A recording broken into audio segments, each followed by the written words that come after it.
Un, dos, y un, dos, tres, y... Bueno, sí.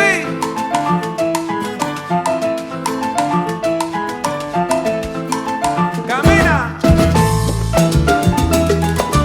Rico, rico, rico. Y como dice mi coro que sigue ahí. Escucha mi salsa buena, abre la ventana. Escucha. Ahora estamos gozando hasta la mañana. Hey robot makers, do you want to know how to use the ESP32CAM module in your robot projects, such as this SMARS here? Then keep watching. In this video I'll show you how to use the ESP32CAM module and talk you through what it can do. I'll show you how to wire it up and go over the specifications and how this compares to the Raspberry Pi Pico and other ESP32 boards. I'll also show you where you can find custom firmware so you can use this with MicroPython, and how you can build a simple on-device web server app that will display the last photo from the camera. So it's very similar to the ESP32 chip, however it only has a single core processor on board. Unlike the ESP32, it also has Wi-Fi and Bluetooth Low Energy. It's capable of live streaming video to a web page. It has auto white balance, it has a range of effects that can be applied such as sepia and colour grades, and it can also detect faces as well as detecting strangers. So the ESP32CAM module has a number of pins that are exposed. It's not the full set of pins that are available on the ESP32, it's just a subset of them. It does have the SD card slot on there as well, and a number of pins are associated with that too. It's a 5V chip, and there are some pins as well for UART, serial in and out. The chip also has an LED flash on there as well, so you can actually get this to flash as it takes a picture.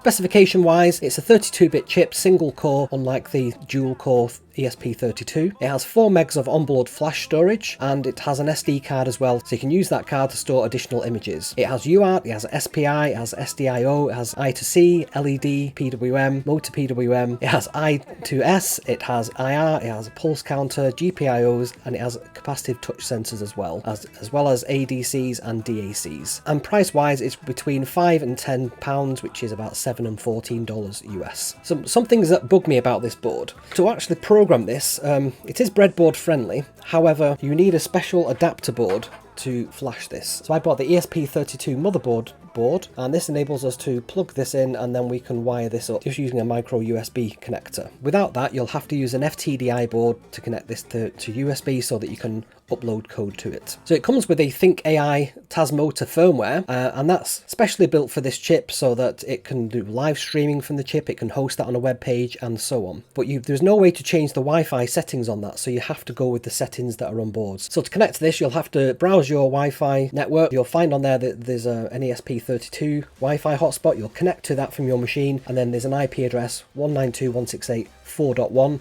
and you'll be able to see the live video streaming from there and adjust some of the settings. However, you can't change that using the firmware out the box. The other thing is that Python, if you load MicroPython on there, it's too slow to actually do any kind of live streaming. You can get it to take a picture, you can even get it to host a web page and have that picture on there. However, it's very, very slow. And if you want to use MicroPython on there as well, it's a custom firmware. There is no driver or module that you can load onto MicroPython out the box that will enable you to use the camera, so you do have to use a custom firmware. So I'm going to flash a custom MicroPython firmware onto this ESP32 module. So I have the motherboard, which enables me to connect a micro USB to this, and then I'm simply going to flash this using the software. So to flash this firmware, all I need to do, I've got Thonny open here, I'm just going to click on the bottom of the screen there, and I'm going to bring up the configure interpreter, and then on here I'm going to go to install or update firmware. So I've got this connected to USB serial, and then the firmware I've downloaded from the website. So let me just bring this up. So in the code there you can see I've got a link to a website. So if I just click on this and bring this up, so here we are on GitHub on the repository that's got the MicroPython camera driver, and we're simply going to just clone this entire library, and that means we can then import camera and do all the cool things with a camera module. So if you look on here, there's a firmware folder, and inside that firmware folder there is a file there, and that's what we use to upload to the board using Thonny. So back over on Thonny, I'm just going to browse to that file. So there we go, I click on OK, open, I click install, and we can see there that it's now busily flashing that. I'll put a link in the description of the video if you want to download that firmware. firmware. So now that we've got the custom firmware installed using Thonny, we can now see that the MicroPython is installed okay on the device. So we can just do a quick test there. Okay, so I've written a small piece of code here which will allow us to take a picture using MicroPython from the camera. So we import camera, that's part of the custom firmware. We're importing network and socket. Socket will enable us to run a web server, and I'm also importing configuration. So in the config file over here, this is where you put your own Wi-Fi SID and password. So configure that yourself and then it can hide that away. So what we need to do now is just upload that config file to the MicroPython device, and we're also going to upload this main.py. We're going to upload index.html. We're going to print out the SSID, that's the network name. We're then going to initialize the camera. We're going to have the format of any pictures taken as being JPEG. The next couple of lines of code will just connect us to our local Wi-Fi as long as we've provided the SSID and the password correctly for our local network. And then this piece of code here will take a photograph. So it simply says it's going to print out, take a picture. The camera frame size, I'm going to go for a frame size of 240 by 240, so that's quite a small image, but there's only a small amount of storage on the board, so that's why I'm not going for a full size one there. And I'm going to then take a picture by using the camera.capture function and load that into the buffer variable. We're then going to write that to a file, so f equals open, and then the name of the image we want to write to. We're going to do w, which is the write rather than read. We're going to then write the buffer to the file, and then we're going to close the file out. And that's it. That's all we need to do to take a picture. Then to set up our web server, so this is quite novel. So if we do s equals socket.socket socket af inet and then socket.sockstream, bit of a mouthful, that will actually create a web server for us on our MicroPython device. We then bind that to a port, and port 80 is what we will use for HTTP. And then while true, so this will repeat as long as the device has power, it will take a picture, it will listen on port 80, and then if it accepts a connection, we'll get the connection and the address of the device that's connecting to us. We'll just print out what they are just for help us debug. And then we'll look at what the request is. So request equals the connection request. We get 1024 bytes from that. We're then going to convert that request into a string because it'll come in as bytes. We're then going to split the string using the space. So we'll get the first and second part of the request. And the first part of the request will be the method, and the second part will be the file. So this is how it requests a file. So typically when you go through your web browser and you point it at an IP address or a domain name, it will request a file from that. So if there is no file name provided, then we'll provide back the index.html. But whenever you have an image embedded in a web page, that also gets requested as a separate file too. Any extra files, such as the image that we've taken, will be requested. That will come along in that file list too. So we then print out what the client has requested. We then say my file equals the requested file split, and then we strip the // and this just gets rid of any characters that we don't want to be there. If there isn't a file name, we'll provide index.html. Otherwise, we will try and open up the file that it's requesting, such as the image.jpg. We'll load that content into the response, we'll close the file, and then what we will then do, we'll create a header. So this is what we return back to the web browser. So that's going to be a HTTP version 1.1. 200 means okay, we're all good, we've got the request and the response is good, and the /n just means end of line. And then if it ends with .jpg, then we say the MIME type. This is the message type, will be image/jpg. Otherwise, if it ends with CSS, we will say it's text or CSS. If we don't provide a type, then it will just be text or HTML. And then the header equals the content type, which is what we've just specified up there, and then the MIME type. And then what we will then do is, if there's an error, we'll just return back 404 not found, and then what the response was as a web page. So HTML, body, center, this is all HTML text, just to say error file not found, and it's in heading 3 style. Otherwise, if everything's gone well, then we'll say the final response is encoded. So the header is what we've defined up there, the content type and the MIME type. We encode that as UTF-8, which is just compatible with web browsers. And then we say the final response equals the final response plus the response. And then finally we send that. So if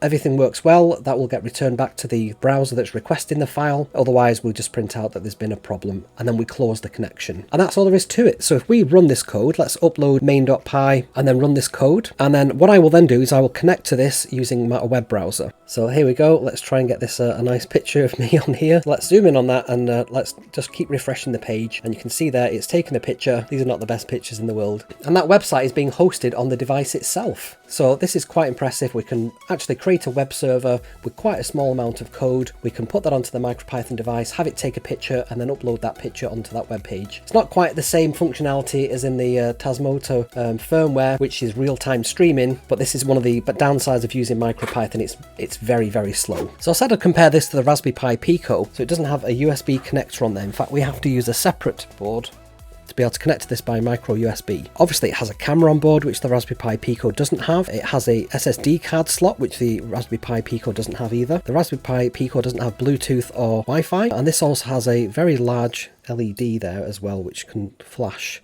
It's quite bright when that comes on. And this also has an external antenna socket there as well, so if we want to give this a much bigger range, we can do.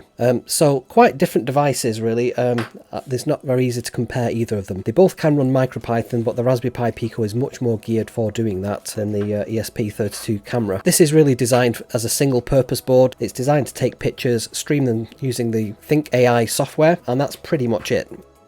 So I've connected to the firmware as it comes out the box, and we can see there we've got a number of different options down the left hand side. If I go to the first option here, I can change the resolution of the image that's coming down. We can see there that the frame rate is pretty slow. It's probably about 2 frames every second. However, if we change this to the very small setting, we can see there it's pretty much real time, but the image quality is very poor. So that's pretty much real time. We get a reasonably good image quality there, and it's quite responsive as well. We can change the quality setting there as well. That makes it a very pixelated or not very pixelated. We can change the brightness. We can set that to auto. We can change the contrast, which makes it darker or lighter. We can change the saturation if we want to remove all the colour, or we want to increase the colour. We can do that. The special effects are quite interesting. We can invert the image, make it a negative image. We can make it a grayscale image. We can make it a red tint, green tint, blue tint, or we can do sepia as well. So let's just put that back to no effect. This is all happening on the board in real time. Now there's a couple of other things there for auto white balance gain, white balance mode. We can set that to be home office, and it'll correct the white balance accordingly. There's a whole other set of other sensor settings there as well. We can mirror the image. We can flip the image up and down. We can also put color bars on the screen, and if we're at a good enough resolution, we can actually do face detection, and it will detect faces.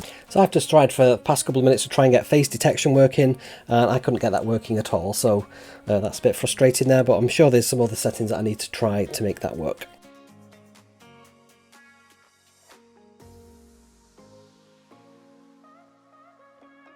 Now you might have seen here that I've got a SMARS robot that's got the ESP32 camera module in a little housing on the front of the device. So it is hinged, it can tilt up and down, and the camera module fits nice and snugly inside. We need to provide a voltage pin and a ground pin just to get this to work. It's as simple as that. This robot also has a Bluetooth module installed, as well as the Arduino and the official Arduino motor shield. And then I've used a piece of software that's called Dabble, which enables me to connect to the device and then control it. So I've got Dabble here, and if I press these buttons, it will move the robot accordingly. So if I press that one, it'll turn that way.